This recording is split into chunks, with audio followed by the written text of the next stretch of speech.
You're listening to Advice from Your Advocates, a show where we provide elder law advice to professionals who work with the elderly and their families. Welcome back to Advice from Your Advocates. I'm Bob Mannor, a certified elder law attorney in Michigan. And today our guest is Danielle Chwalibog, one of the care planners and care navigators at Mannor Law Group. Welcome, Danielle. Thank you. Thank you for having me. What is a care planner or care navigator? So our main role here in the office is to be our client's advocate for their loved ones and for themselves. So we help families transition through the healthcare system and help work behind the scenes and making sure that they're receiving the right care, their loved ones know how to advocate, and that we can advocate for them to make sure that they enjoy the rest of their lives and have good, reliable caregiving and a good, enjoyable life. When we're dealing with a long-term care issue, whether it's dementia or Alzheimer's or anything like that, dealing with the medical system and the insurances and Medicare and all that can be quite frustrating. Yes, it can. And you are an advocate to make that a little smoother process. Make it easy too. And also to help them have the family make good decisions. Of all the possible options that are out there, you can help them narrow down their options and make good decisions. Yep. Good facilities, making sure that they're on the right health plans, making home care. Sure home care is getting coordinated. Yep, absolutely. Making sure all of that is in place and that we've got the right coverage, we've got the right benefits, and they're getting the good care. So today's topic is about caregiver burnout. And so it's a very important topic. And a lot of times when we think about caregiver burnout, we're often thinking about the kids or even professional caregivers. Let's start off with one of the things we just talked about with coordinating home care. What about the spouse caregiver? Yeah, so a caregiver is really a family member or even a hired professional to help care for a sick, elderly, disabled, even a child. But we've got spouses who do provide care to their loved ones, and it takes a toll on them. Very much. It can be very hard. It can be challenging. You've got tons of emotions going into it. We think of back, in the day, a few years ago, that the family was always the main provider for caregiving. And a lot of that has changed now. A lot of people now have jobs. We can't always be the ones to care for our loved ones. And so sometimes it falls on the spouse and they get frustrated. They get overwhelmed with it. Well, and I think, honestly, what we see is often the spouse is the primary caregiver. And if they're still living at home, it's almost unavoidable sometimes with both spouses are living home. And what I think the first step is acknowledging that they are a caregiver and all of the challenges and stresses that come with that, because sometimes we just think of it as mom and dad. Yeah. And mom and dad have been taking care of each other for 50 years. How is this different? Well, it's much different. Yes, if one of them has dementia or Alzheimer's or a stroke or other physical needs that they're restrained, and the other one pretty much is a 24-hour caregiver. Yeah. And that could be where if the person needs care at 3 a.m., that our elderly mom or our elderly dad isn't necessarily getting very good sleep, which is not very healthy. Or they wander. They get up at nighttime and they've their nights and days switched and they're wandering around. And then your spouse doesn't, like you said, doesn't get the rest. They're stressed. Their health then takes a decline. And it turns out to be not a good situation for either of them, unfortunately. And part of your role then is to make sure that we support not just the one that needs the care, but the caregiver too, and the spouse, which sometimes we overlook the fact that how much work it is for them, and making sure that we're not just putting the full burden on them. That usually in that situation, we're going to want to make sure that they have some support, whether it's family or whether it's paid caregivers, whether we can get some government benefits or not. But we want to make sure that we're not putting the full burden on that aging spouse. Yeah, and a lot of time, Bob, the family and the spouse, they just maybe want a break. It may just be an hour to go to the grocery store by themselves, and they don't have to worry about, well, what is my loved one doing at home? Absolutely. So that having that care in the home will give them that break and that time for themselves. Well, we know that sometimes caregiving can be a thankless job. And sometimes other family members might not even recognize how much work and how much stress it is involved in that. What are some of the common feelings for caregivers that you've noticed, or what challenges are they facing? Yeah, so a lot of the feelings that we hear and that I've seen, loneliness, not being Absolutely. acknowledged for the work and what they're doing for their loved one, anger, fear, depression, Hmm. sadness, isolation. There's a lot of feelings, unfortunately, that can go into caregiving. Some of them are feeling great about it because they feel rewarded and they can see that the hard work that they've done and their loved one is striving. But a lot of it is a big burden on families and spouses. And this can even be true for paid professional caregivers, Absolutely. because it's really hard to, and even in our job, we have to make sure that there is a certain level of separation where we can go home and not take those burdens with us. And that even, it can be very emotional.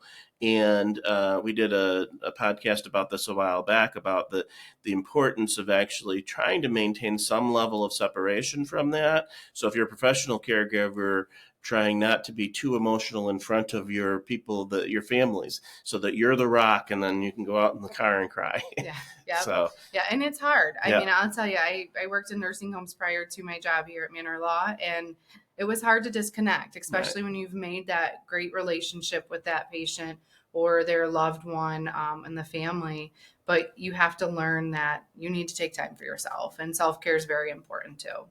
So, give us any tips that you have for the best ways to navigate some of these challenges.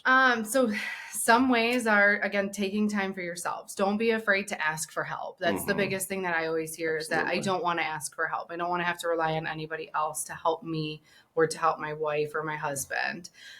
Make sure that, you've got a good support system. And if you don't, there are people out there that will help you provide that support and will be your support. I have worked numerously with families that their loved ones are all out of state, and Hmm. I'm the only support they have. So I'm checking in with them. I'm making sure that they don't need anything, that they're getting the break sometimes that they need too. And again, it relies back on self-care, taking the time for yourself to make sure that you're taking a break and that you're not feeling frustrated and taking it out on your loved one. And Right. making sure that, you're getting your shower that you need and you're feeding yourself and your health is not declining. That's one of the things that we do stress to our spouses, who are caring for a loved one, is that they continue to go to their doctor's appointments and not skip them. I Hmm. mean, numerous meetings that you and Absolutely. I have had that we've always stressed, make sure you're taking care of yourself too. Well, and we often relate the statistic that it's the caregiver spouse that dies first. Absolutely. And whether it's the spouse or the child or whatever, there's a tremendous amount of stress. And so you've got to have that. I know this is a more popular term with younger people, but that self care. Yep. And it is so important, because you got to make sure that you're getting to the doctor and getting, proper nutrition, and getting sleep. Yes. So many people, one of the first things when I have a new family come in, my question, and they think, well, that's weird that a lawyer's asking me this, but I'll ask, are you getting sleep? Because if you're a caregiver and you're not getting sleep, that you might not be around for much longer, because it's hard to stay healthy without getting proper sleep.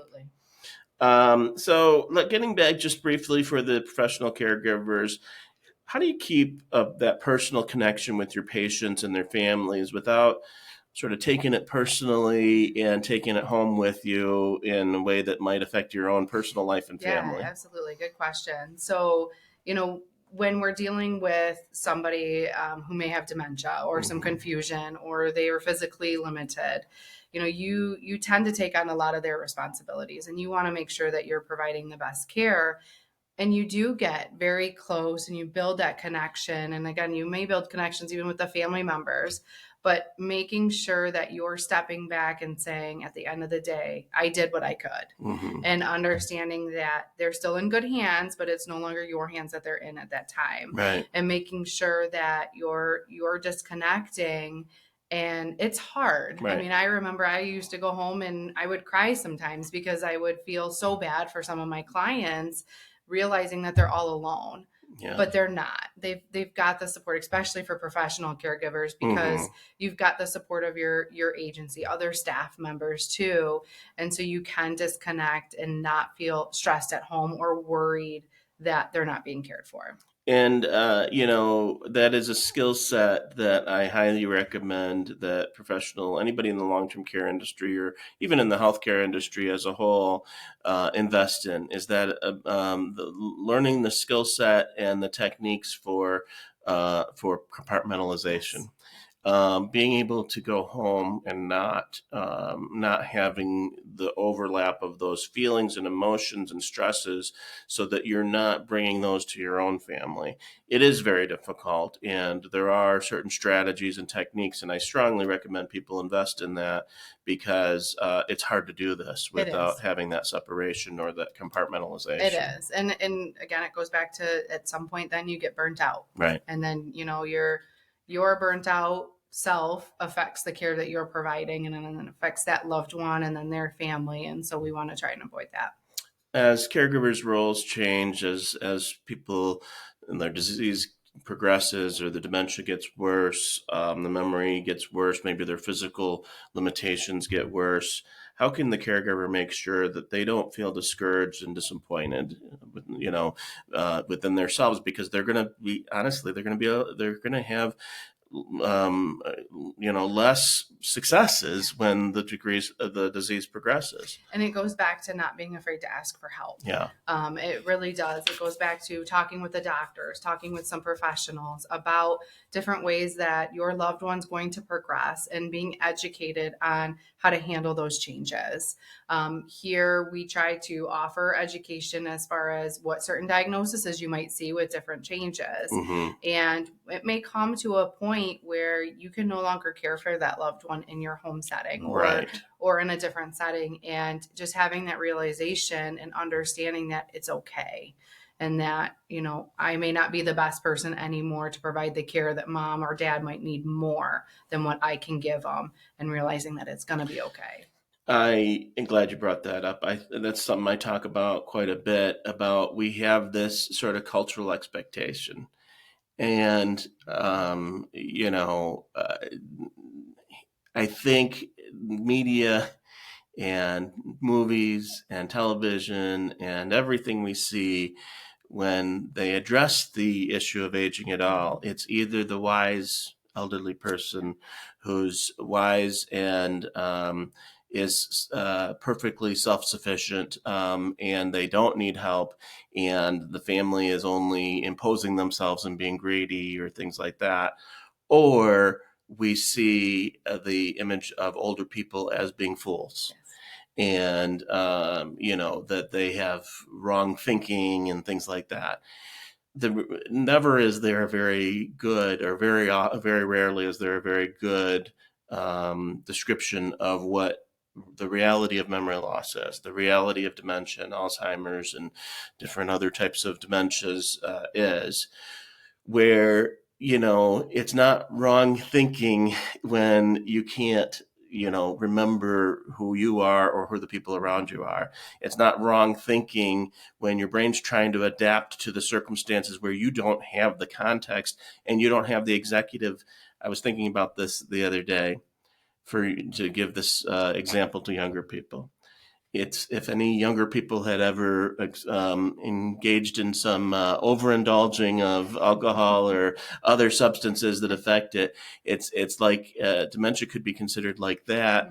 But also, you can't remember the people around you. Correct. It's worse than that. So you don't have the you make bad decisions. You don't have the executive decision making, and you don't understand the context of who you are. It's a big surprise that somebody might lash out or say things that aren't great.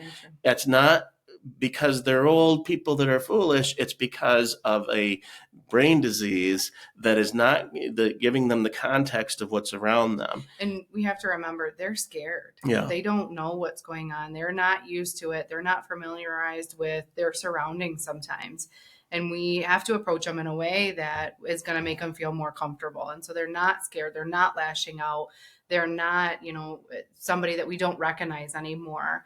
And so again, it goes back to education and learning the approaches with somebody with dementia and how we can help change.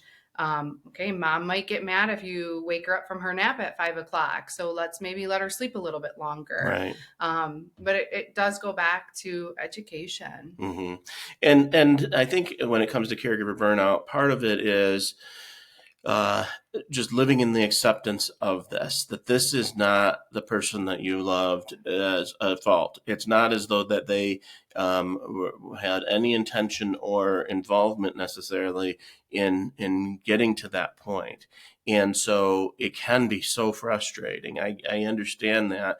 But if you can kind of accept this as just kind of that stoicism of this is what it is, and not be angry about the fact that, and the reality is so many times I think family member caregivers in particular, they try to find ways that they can bring that person back, that they can, even in that movie, The Notebook, the whole thing was about every once in a while they would bring her back. Well, certainly that's a real, that's a real thing.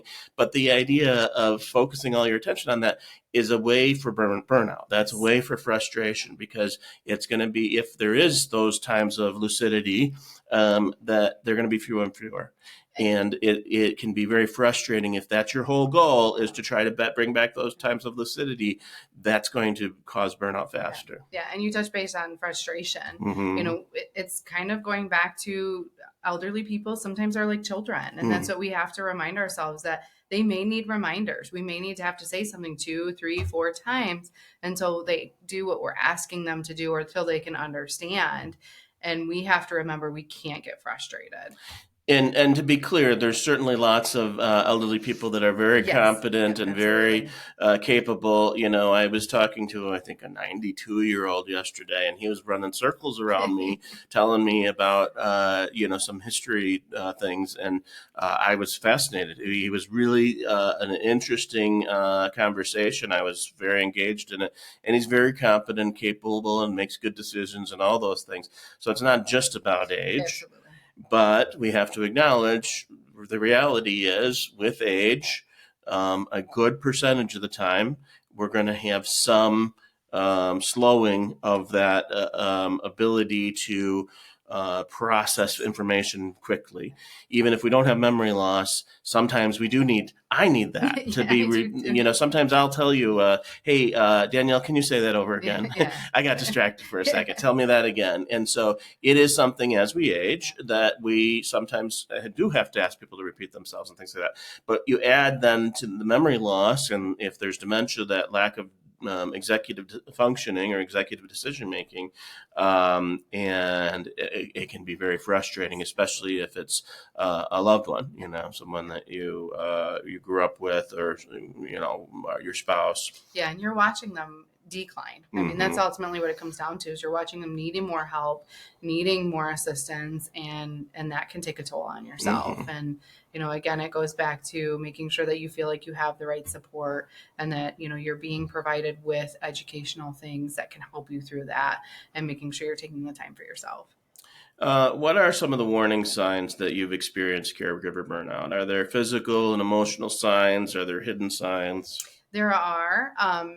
One of the biggest things that I see in my profession is that they're starting to take things home with them, and they're starting to make it more personal, and they're lashing out at their own families. Right. And you may even start lashing out at the person that you're caring for. That's a big red flag. And that's when you have to take a step back and say, am I doing this for the right reason? It's a very challenging position to be in, and being a sole caregiver for somebody. And you don't want to harm yourself. You don't want to harm them. And unfortunately, we've seen stories where caregivers have felt so burnt out, they've left their loved ones at home and something happened. They lashed out and accidentally hit them. Those are all slow triggering facts that you should be aware of, and that you should say to yourself, okay, if I'm feeling angry, if I'm feeling this way in this tiny little moment, maybe I need to take a step back. So a lot of us have this in mind, that we want to make sure that our loved one stays home and gets care in their home. And one of the wisest things to be able to have that wisdom would be the understanding that it may not be possible or appropriate or best for somebody to stay home through their death. Yeah. And as the caregiver, sometimes you might feel a lot of guilt even thinking that thought. Yes, absolutely. And again, it goes back to the movies and the TV shows and all of that, that there's sort of this perception that anytime that we're looking at care outside of the home and assisted living or nursing home, that we're just bad kids or bad spouse, and that's not the case. Honestly, it is almost always, it's because that's the level of care that we need. That's the level of care that we have the option for. Or family members have identified they can no longer do it. And that's big. That's a big part of it. I think this is one of those things that if you're caring for a parent or a spouse with dementia, you might be able to do it for some period of time, but you will get to the point where you can't do it anymore. Either they will pass away sooner, or you will likely get to that point where you can't do it anymore. But we tell ourselves that's never going to happen sometimes, and we feel really guilty of thinking that, well, maybe we should explore other options, when in reality, that's the best answer. The person sometimes, needs 3 shifts of people caring for them. If you have one person caring for you and otherwise you have 3 shifts of multiple people caring for you, that's a burden that one person can't face forever. And I will tell you from personal experience, we went through this with my grandma. I was one of the caregivers for her. Mm-hmm. And we all got to a point with my family where I said, she's not getting the socialization she needs. Right. She's not getting her daily activities that she needs. And we need to sit down and talk about option A, B, and C. And we ended up realizing that the best position and place for her was in assisted living. And she got socialization. She got different caregivers. She got to talk to people. Right. And it wasn't the same person. And we weren't feeling overwhelmed or tired or angry toward her because she wasn't listening to us anymore. And that's really, we've seen that. I think you and I have both seen this many times, where someone moves into assisted living and then all of a sudden their memory seems to get better. It's that socialization. Yes, it's great that you have family that come by, or even one paid caregiver that comes by, or things like that. But that's not enough. We need physical interaction, social interaction. We need that stimulation of having somebody that comes in and plays the piano, or having somebody to sit with at lunch that's our own age, or just any of the interactions that we're going to experience in those types of settings. And so often I've seen people absolutely thrive when they've made the decision not to stay home. So I'm not saying that's every case. Yep, absolutely. I'm saying there's many cases, and that if we're being so stubborn about keeping someone home when it's not actually best for them, when they need social interaction, when they need maybe they're not getting proper nutrition or proper hydration, or there's a danger of them wandering away, or they're getting bed sores, or any of these things, that tells us, or there's caregiver burnout, that tells us we probably should make a change, and it's the right thing to do, and you shouldn't let your own guilt stand in the way of it. Absolutely. And we want to empower our family members to be that support for their loved ones. We don't want, sometimes I see in unfortunate situations where now the government has to step in and start making decisions. And we don't want that.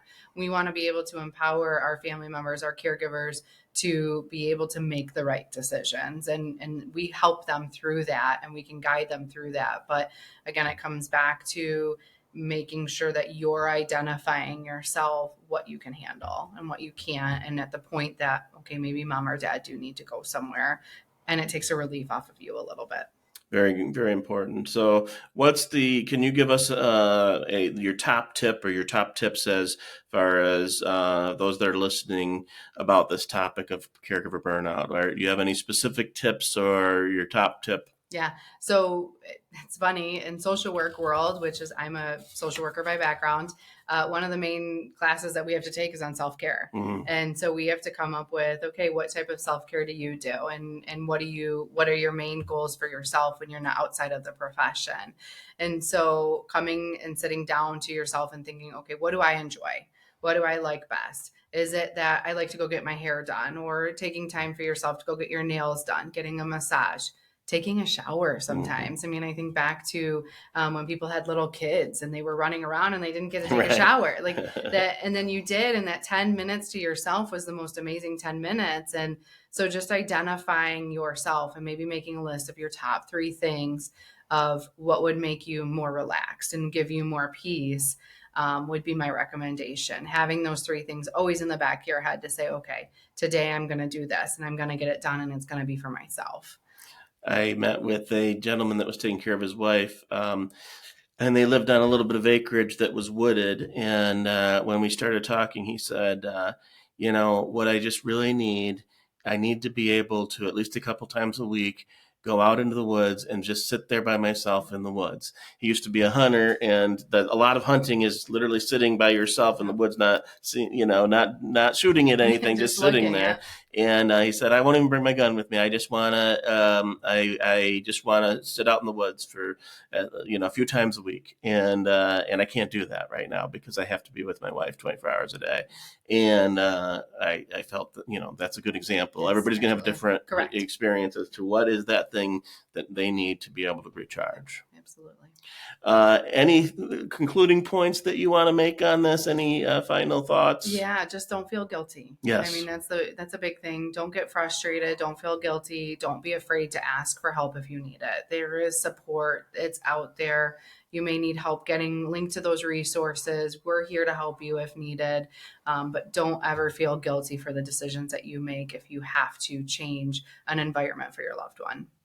Very good. So, well, thank you, Danielle, for being with us on Advice from Your Advocates.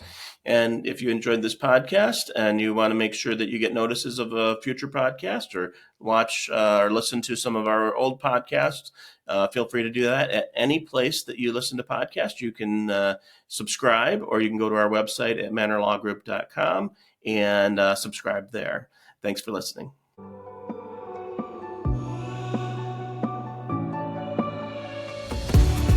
Thanks for listening. To learn more, visit mannorlawgroup.com.